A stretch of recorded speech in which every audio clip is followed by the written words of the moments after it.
বৈধ প্রমাণপত্র থাকা সত্ত্বেও নাম বাদ গেছে, তাদের নাম যাতে নথিভুক্ত করা যায় সে বিভিন্ন আইনগত প্রক্রিয়ার মাধ্যমে, সেটাই ছিল আমাদের মূল দাবি। যেভাবে এর আগের বিধানসভায় দেখেছে যে তৃণমূলে জয় জয়কার, এই বিধানসভায় তৃণমূলে জয় জয়কার হবে, লাভ কিছুই হবে না, মানুষ ওদের সাথে নেই।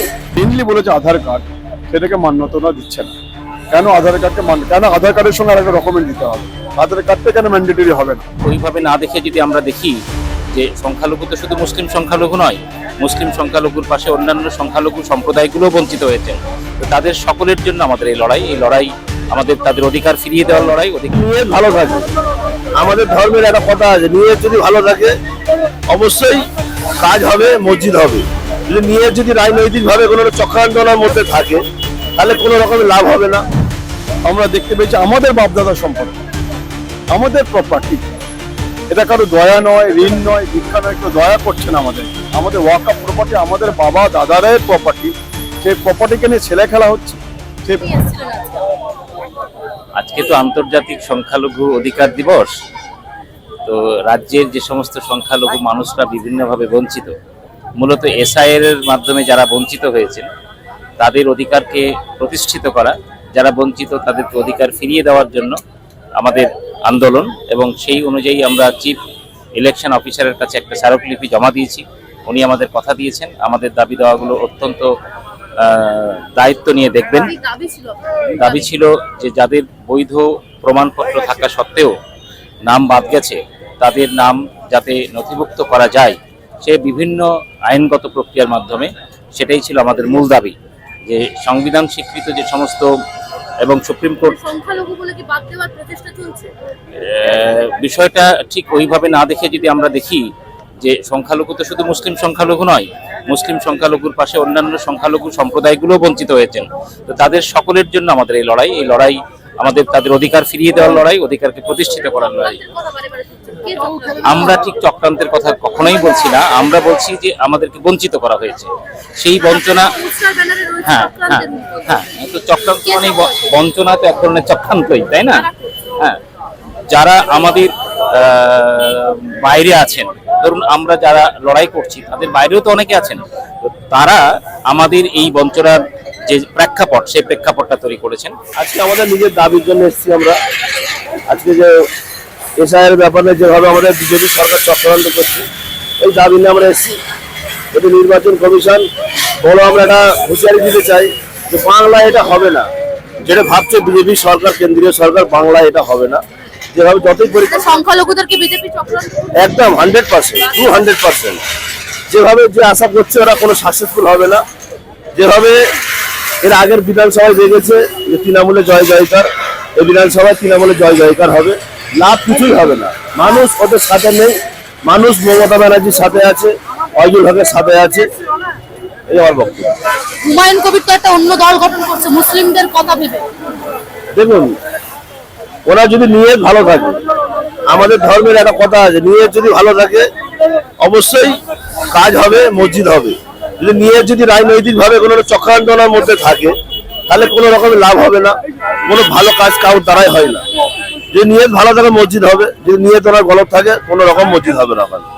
মসজিদ আল্লাহ বানায়, কারোর ক্ষমতা নেই। উদ্যোক্তা একজন হয়তো হয়েছে উনি, কিন্তু ওনার যদি নিয়ত ভালো থাকে মসজিদ অবশ্যই হবে। নিয়ত যদি রাজনৈতিক ভাবে থাকে কোনো রকম ওখানে মসজিদ হবে না।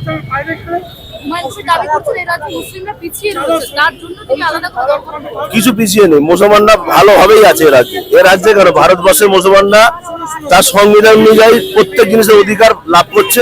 এই বাংলাও তার সাথে সাথে আছে, কোনো রকম কোনো অসুবিধা কোনো কারণ নেই এখানে। এটাও রাজনৈতিক কিছু ফায়দা নেওয়ার জন্য এটাও করে যাচ্ছে। তবে ওনার রাইট আছে, উনি দল করতেই পারে, মুসলমান কেন, হিন্দু কেন, যে কোনো ধর্মের মানুষ রাজনৈতিক দল করতেই পারে, এতে কোনো আমাদের মতবিরোধ নেই।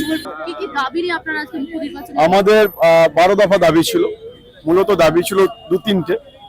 প্রথমত আমরা দেখতে পাচ্ছি 2025-এ এই যে 16ই ডিসেম্বর খসড়া তালিকা প্রকাশ হয়েছে, তাদের 2-3টে জিনিস আমরা লক্ষ্য করেছি। বৈধ ভোটার অনেক নাম বাদ গেছে, কেন বাদ গেছে তার কৈফিয়ত ওনারা দিয়েছেন, আমাকে বলেছেন।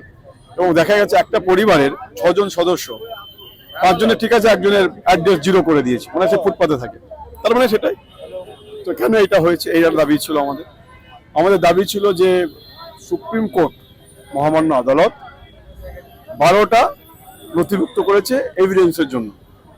সেক্ষেত্রে আমরা দেখতে পেয়েছি 11টাকে ওরা মান্যতা দিয়েছে, যেটা মেনলি বলেছে আধার কার্ড, সেটাকে মান্যতা ওরা দিচ্ছে না। কেন আধার কার্ডকে কেন আধার কার্ডের সঙ্গে আরেকটা ডকুমেন্ট দিতে হবে? আধার কার্ডটা কেন ম্যান্ডেটরি হবে না? যেটা উনি শুনেছেন, উনি বলে আমরা এক্ষুনি আপনার সমস্ত গ্রামে মেল করে পাঠিয়ে দেবো এবং 15 দিনের মধ্যে আমাদের কোনো জানাবেন বলেছেন।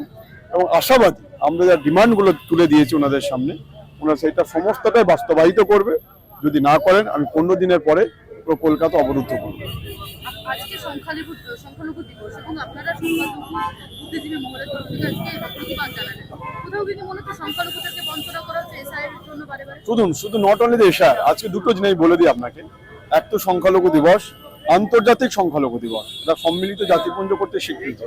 তার সঙ্গে আমাদের বিএসবিএম বঙ্গীয় সংখ্যালঘু বুদ্ধিমত্তা আজকে প্রতিষ্ঠা দিবস। আজকে আমাদের এটা ক্রিয়েট করেছিলাম আমরা দেখতে পাচ্ছি কয়েকটা মূলত জিনিস।